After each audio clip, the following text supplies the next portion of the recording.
Благодарам, почитуван подпредседател на Собранието на Република Македонија, почитувани пратеници на Собранието на Република Македонија, почитувани медиуми, почитувани граѓани на Република Македонија. Пред нас е буџетот за 2023 година. Ни повеќе ни помалку 500 страни, игра на зборови, бројки, желби и несврзани политики. Буџетот се уште не е изгласан, се уште прв ден од расправа веќе падна во вода. Пред 2 дена во ова собрание се донесе закон со кој се сруши буџетот, односно дел од темелите на кој заснема овој буџет. Имено владата на Република Македонија го проектираше буџетот покрај другото и со даночна реформа. Меѓутоа, таа даночна реформа не го издржа ни времето да се донесе овој буџет, па тек после нешто да се коригира или допрецизира, веќе е паднат во вода.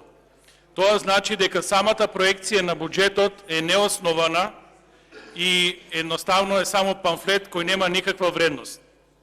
Затоа што владата ја ветуваше таа даночна реформа, парите од тие даноци ги инкорпорира во буџетот, меѓутоа гледаме дека сето тоа било само игра на зборови, магла која воопшто не држи вода. Како и да е, сите сме свесни дека буџетот кога го носи Социјалдемократскиот сојуз на Македонија нема никакво значење, меѓутоа ајде околу параметрите. Приходите се проектирани на буџетот на 4,58 милиарди евра, расходите на 5,28 милиарди евра. Ова е најголемиот буџет во историјата на Република Македонија. Тоа што е многу специфично во овој буџет, ни повеќе ни помалку се јавува дефицит од 700 милиона евра. И тој дефицит изнесува 4,6% од бруто домашниот производ, според тоа што го има запишано Министерството за финансии. Овие бројки се интересни ако се направи една паралела уште со еден закон кој претходно го има донесено оваа собрание и повторно е производ на коалицијата Социјалдемократски сојуз на Македонија и ДУИ. Имено оваа коалиција го донесе законот за буџети. Во тој закон условно требаше да се сопре било каква злоупотреба во буџетите и да се стави јасна рамка во кои граници може буџетот да се движи. Генерално, покрај тоа што има многу тези од правен карактер, во буџетот има 3 клучни бројки. Првата бројка е дека дефицитот не смее да поминува 3% од бруто домашниот производ. За веќе оваа година самиот дефицит да биде проектиран на 4,6% од бруто домашниот производ. Значи, законот за буџети во првата бројка е промашен. Втората бројка. Јавниот долг не смее да надминува 60% од бруто домашниот производ.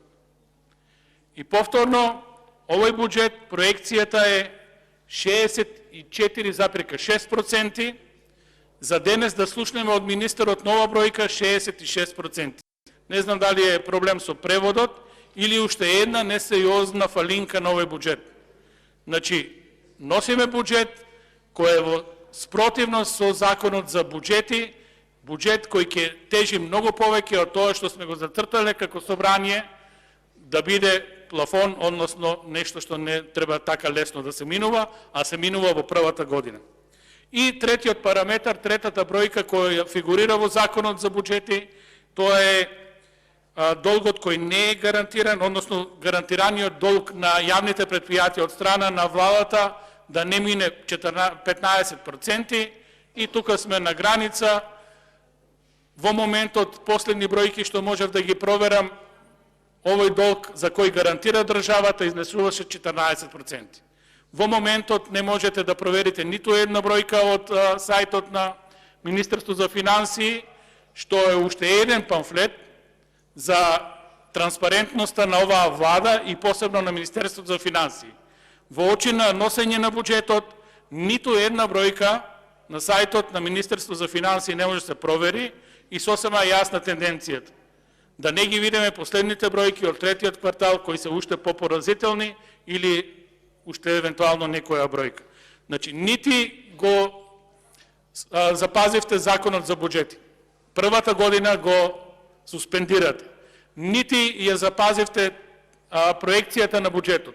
Тоа што требаше да биде даночна реформа и на некој начин стабилизирање на приходите кои ќе дојдат во буџетот, утка.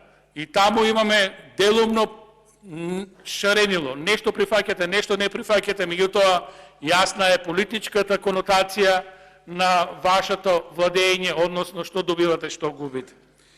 Во такви околности, министерот пред 2-3 дена повторно излезе со интервју и повторно истото пообразување со закон за буџети, како да е нешто добро направено, е направено, меѓутоа проблемот е што тие добри работи, тие добри закони во Република Македонија од страната на Социјалдемократскиот сојуз и на ДУИ не се почитуваат. Тоа е нашиот горки проблем на оваа влада. Многу лесно се носат закони, многу лесно се промовираат политики, меѓутоа кога ќе дојде да се реализираат тие политики, ништо од тоа. Проблематично со бројките, на мене ми е јасно, меѓутоа веќе ако играте и упорно не ги менете бројките, кога вие ќе проектирате дефицит од 700 милиона евра и ќе проектирате дека тој дефицит е 4,6% од бруто домашниот производ, многу јасно може да направите пропорција и да видите дека БДП за 2023 година е проектиран на фантастични 15 милиарди 108 милиона евра. Тоа е бројка која само ја потврдува нашата теза за инфлаторен буџет. Меѓутоа, сега тоа е добрата страна, добрата визуелна страна од буџетот, меѓутоа кога ќе кажете дека јавниот долг во 2023 година ќе биде 64,6% при носењето на буџетот во комисија, за денес министерот да излезе со нова бројка, 66% од бруто домашниот производ ќе биде, значи, јавниот долг, тоа се фантастични 10 милиарди долг, јавен долг, кој ќе го има Република Македонија на крајот од 2023 година. Значи, стигнавме до една голема бројка, која може да биде и е сериозна закана за ликвидноста на државата. 10 милиарди евра. Буџет од 4-5 милиарди евра не може да издржи. Значи, ние 2,5 пати, 2,5 буџета ќе бидеме должени на крајот од 2023 година. Како ќе го враќаме тој јавен долг? Никако. Едноставно, многу е јасно дека сме близко до банкрот. Впрочем, и уште еден закон кој го донесе ова собрание, јасно ни укажа на банкротот кој следува на државата. Договорот со ММФ, предпазливост пред ликвидност. Значи, и ММФ многу јасно ги знае овие бројки, јасно ги знае овие проекции и ни даде заем за да бидеме предпазливи затоа што влегуваме во неликвидност. Неликвидноста значи банкрот. Конечно, овие бројки, за жал на Република Македонија, за жал на граѓаните на Република Македонија, најмногу, за жал на идните поколенија на Република Македонија, се убиство за финансиите во оваа држава. Во една прилика, министерот за финансии ќе се пофали дека во моментот имавме намалување на јавниот долг од бруто домашниот производ. Математички сосема исправно. Меѓутоа, тоа се најави помпезно како голем триумф на оваа влада. Овој голем триумф на оваа влада доаѓа ни повелку ни повеќе од инфлацијата. Кога во една држава имате галопирачка инфлација, 20% инфлација, 30% инфлација, 40% инфлација на храната, тоа значи дека цените ви растат нагоре, на сите производи. По автоматизам, кога пресметувате бруто домашен производ таа бројка ќе ви излезе многу голема. Јавниот долг, кога ќе изразете од голема бројка, условно, математички добивате помал процент. Ниту денар не е намален јавниот долг. Константно расте.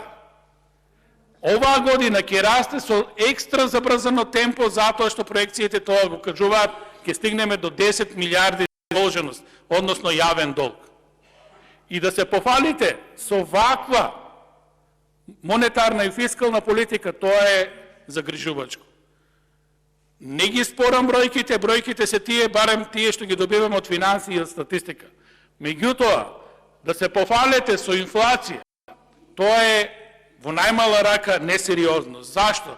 Затоа што сите граѓани во Република Македонија се посиромашни за 20%. Затоа што парите имаат помала вредност за 20%. Тоа што сте можеле да укупите со одредени пари, можете да купите само 80% од сето тоа.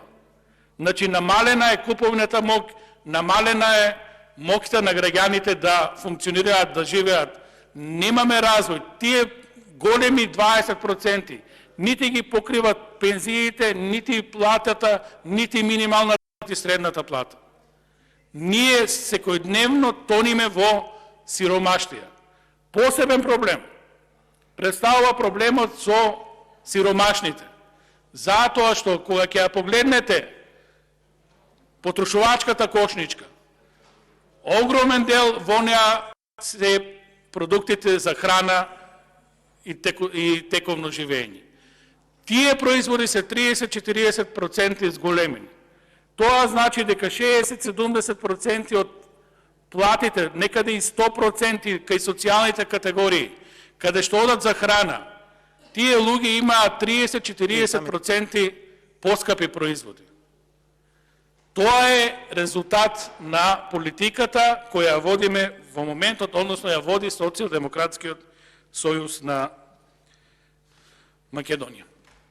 Можете да бидете само задоволни во делот на тоа што имате бројка со која условно веќе се пофаливте, иако не е за фалење, затоа што тоа е само статистичка бројка, долгото станува јавниот долг исто голем, ќе биде уште поголем, меѓутоа еве и со тоа успевате да се пофалите. Инфлаторниот буџет само на привидно ниво ќе овозможи нова влада условно да креира лош инфлаторен буџет на поголемо ниво, погломазен, поманипулативен од претходните буџети. Тоа ќе значи неповратно трошење на средства непотребно оному каде што не е местото. Место да се заузди инфлацијата, ние гледаме истиот терк кој го имавме и претходно со претходните буџети. Тотално неразбирлива политика, да имате поразителна политика и да ја повторувате упорно години со години, нешто има. Во однос на развојната компонента која воопшто не постои, капиталните инвестиции. Во моментот тие се 42% реализирани за 2022 година. И тоа од буџет за капитални инвестиции 537 милиона. Тоа значи дека државата има реализирано до 31.10. само 42% од капиталните инвестиции. Прашањето е на кој начин и по кој основ ги проектиравте капиталните инвестиции 800 милиона, значи зголемени скоро за 250-300 милиона евра за 23 година, кога истите луѓе, истите министри, истите политики, истата градежна оператива, не гледаме никаде нови проекти, не гледаме никаде денационализација, не гледаме никаде нешто да тргне ново во градежништвото и истото повторно како ќе го реализирате, не ми е јасно. Единствено што може да се заклучи дека и ова е бројка која треба да послужи само за пофалба, дека имате нешто со кое многу тешко ќе се справите, затоа што претходните години укажуваат дека не можеме да мрднеме од 250 милиони капитални инвестиции, од кој патем Само 100 милиона евра се реални градични капитални инвестиции, затоа што тука влегуваат и многу други ставки, компјутери, опрема, реконструкции, наградинки, не знам што, не знам што. Значи, нема развојна компонента. Сега, овој буџет нема да понуди суштинско подобрување никаде. Ќе го спомнам на прво место образованието. Иако образованието е долгорочна стратегија, секој вложен денар во образованието и науката е плюс за било која влада. Ние ова нема да го видиме во овој буџет. Во овој буџет не видовме нити политика за конструирање на студентските домови, за подобрување на студентскиот стандард, иако тоа беше најавено. Не видовме нова политика да студентскиот оброк важи во текот на целата година и да го зголемиме согласно инфлацијата. Не видовме, иако поднесовме амандман, лично го поднесов, го презентираше Бојан, ни да го изедначите нивото на средства кои го примало МАНУ во претходните години. Во МАНУ кратете средства и сакате да се пофалите со образование, со наука. МАНУ има помалку средства од толку колку имало ланската, поланската година. На овој начин нема долгорочен, среднорочен, нити краткорочен со државата. Напредок со државата, пардон. Во енергетиката, промашена политика. Не ги гледаме никаде средствата за хидроцентрали, за гасификација, за поврзување на гасоводот со Грција, за државни фотоволтаици. Бедно некои ситни средства само до продолжување на проектите кои се затапкани во место и никогаш не знаеме кога ќе завршат. Меѓутоа, гледаме сериозни пари повторно за купување на скапа берзанска струја, која треба да ја овозможи само профити на фирмите од тајкуните од Социјалдемократскиот сојуз на Македонија, кои продаваат струја и заработуваат големи маржи. Покрај енергетиката, покрај другите дејности, многу значајна карика за една држава е земјоделството, шумарство, водостопанство. Не гледаме никаков инвестициски циклус во овие дејности. Напротив, новата политика и новиот модел за субвенционирање на земјоделието ќе понуди само колапс на така колабираното земјоделие. 30% авансно исплаќање требаше само делумно да ги задоволи апатитите на земјоделците, меѓутоа во суштина ќе добијат многу помалку пари. Ќе добијат многу помалку пари сите оние земјоделци кои имаат ланец на производи, затоа што субвенциите по даден производ. Никако нема да можете да докажете дека сте произвеле нешто и сте го дале во собствено производство. Например, сте произвеле пченица, сте ја дале во собствената фарма. На кој начин ќе фактурирате дека сте произвеле пченица? А производот нема да се појави во крајниот ефект, односно нема да може да земете субвенции. Го стимулирате зголемувањето на продуктивноста во земјоделието, тоа е окей. Меѓутоа мора да бидете свесни дека ние немаме толку многу земјоделски производи, опаѓа земјоделското производство, за да се откажеме од тоа што значи и послаби ниви, послаби почви, каде што приносите се послаби. И никаде земјоделците нема да ги достигнат тие високи плафони. Немаме резултати во државата, во интерес на времето, ќе скратам, затоа што пловиме во корупција и криминал. Затоа што сивата економија ни е 35% од БДП. Тоа се, ако веќе го пресметуваме БДП на 15 милиарди, тоа се 6-7 милиарди евра се губат во државата. Некој не плаќа даноци, некој не си ги завршува обврските према државата, многу црни пари, многу криминал во сите сфери. Ние овие пари не можеме да ги зауздиме, не можеме да ги видиме бенефит за државата. Правиме селекција, едни луѓе плаќаат, други не плаќаат. Тоа е најлошото во една економија за која нема развој. На крај, инфлаторен, манипулаторен буџет кој нема да донесе ништо добро. Доброто е што ова е последен буџет на Социјалдемократскиот сојуз на Македонија. Благодарам. Реплика Марија Костадинова, повелете.